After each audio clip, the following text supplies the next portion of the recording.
10 वर्ष पूर्व इस महाविद्यालय में आगमन हुआ।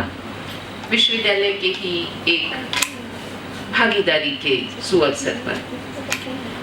तब का महाविद्यालय और आज का महाविद्यालय जमीन आसमान का अंतर, और इसका श्रेय आज दिल्ली विश्वविद्यालय के यशस्वी प्राचार्य झा जी को दिया जा सकता है कि खंडहर होती इमारत को नई बुलंदियां कैसे दी जा सकती है और किस प्रकार कैंपस के ब्रांडेड कॉलेजों को मात देते हुए एक सामान्य महाविद्यालय को नैक में A++ दिला करके भारतवर्ष में उसका नाम रोशन किया। मैं हृदय से नमन करती हूँ आज के दोनों सुप्रसिद्ध विचारक पत्रकार बंधुओं का। मेरे साथ संजय राय जी और श्री अरविंद मोहन जी पत्रकारिता जगत से ही नहीं बल्कि गांधी दर्शन को अपने जीवन का आधार बनाने वाले भी हैं। और अभी संजय जी से तो बात हो रही थी तो ज्ञात हुआ कि आप टीचिंग से पत्रकारिता में आए हैं, और मैं संजय जी को कह रही थी कि मैं पत्रकारिता से टीचिंग में गई हूँ। तो रेल की दो पटरियों के समान जिंदगी हमेशा चलती रहती है और इन पटरियों के बीच में संतुलन रेलगाड़ी बनाती है।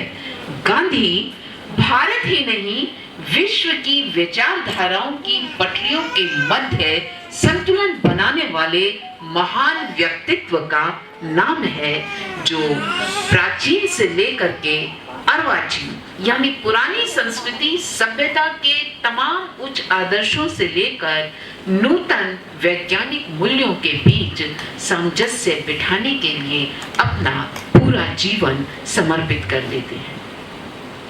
आज का विषय है गांधी शिक्षा दर्शन एवं नई शिक्षा नीति। इस विषय में अगर मैं शिक्षा और दर्शन के बीच एक कॉमा लगा लूं तो ये दोनों दो विषय हो जाते हैं कि गांधी जी का शिक्षा को लेकर के क्या विचार था और दर्शन को लेकर के क्या विचार है, और वर्तमान 2020 की नई शिक्षा नीति में इन दोनों का सामंजस्य क्या है।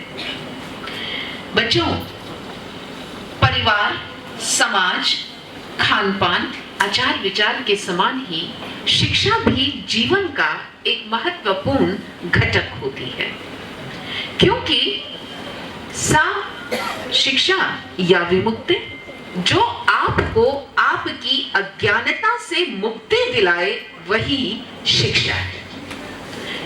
ये शिक्षा अंग्रेजी की टीचिंग से अलग है, क्योंकि शिक्षा सीखने की कला कौशल नहीं, जीवन को आगे ऊंचाइयां देने वाले पड़ावों का नाम है। खासकर भारतीय सभ्यता और संस्कृति में शिक्षा मनुष्य को पशु श्रेणी से इतर नई ऊंचाइयां देने वाले माध्यम के रूप में प्रस्तावित की गई, जीवन पर्यंत चलने वाले उद्देश्य के रूप में स्वीकार की गई। और दर्शन संस्कृत की दर्श धातु से बना है, जिसका अर्थ होता है देखना।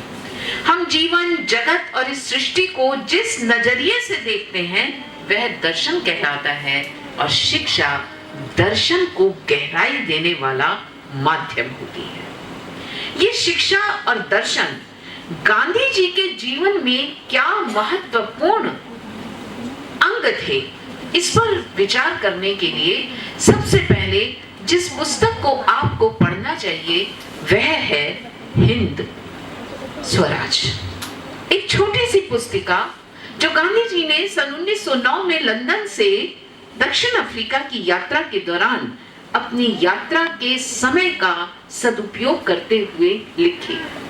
लेकिन ये शिक्षा अगर प्राइमरी के विद्यार्थी के साथ उसकी समझ को विकसित करती है तो दुनिया के बड़े बड़े धुरंधर दार्शनिकों, मनोवैज्ञानिकों और आधुनिक वैज्ञानिकों के लिए भी एक आधार पीठिका के रूप में कार्य करती है। क्योंकि हिंद स्वराज गांधी दर्शन का दरअसल पूरा का पूरा खाका है। इसमें गांधी जी के जितने भी नैतिक विचार हमें मिलते हैं। दरअसल उन्हीं विचारों को गांधी अपने जीवन में पूरी तरीके से पल्लवित करते हैं। हिंद स्वराज का गांधी जी के जीवन काल में ही अनेक बार प्रकाशन हुआ, लेकिन हर संस्करण में उन्होंने किंचित भी परिवर्तन नहीं किया और गांधी जी ने स्वयं स्वीकार किया कि मेरे जीवन को जो मैंने सोचा समझा और जिसके लिए मैंने जीवन दिया वो हिंद स्वराज में वर्णित है। अब बात आती है हिंद स्वराज। ये दो शब्द ही अपने आप में एक दर्शन का पर्याय है। हिंद हिंदुस्तान और स्वराज अंग्रेजों की गुलामी में जकड़ा हुआ वह भारत जिसके लिए गांधी जी स्वतंत्रता को अपने एंगल से देखते हैं, और इसी हिंद स्वराज में गांधी जी शिक्षा संबंधी अपने विचार भी प्रकट करते हैं।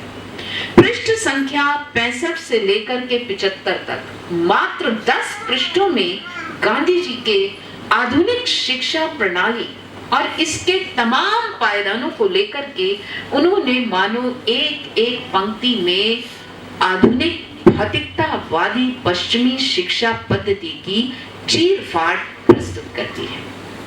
संवादात्मक शैली के अंदर गांधी स्वयं से ही प्रश्न करके उत्तर दे रहे हैं, और पहला ही प्रश्न ये है कि गांधी जी आप शिक्षा प्रणाली को किस दृष्टि से देखते हैं? आप इसे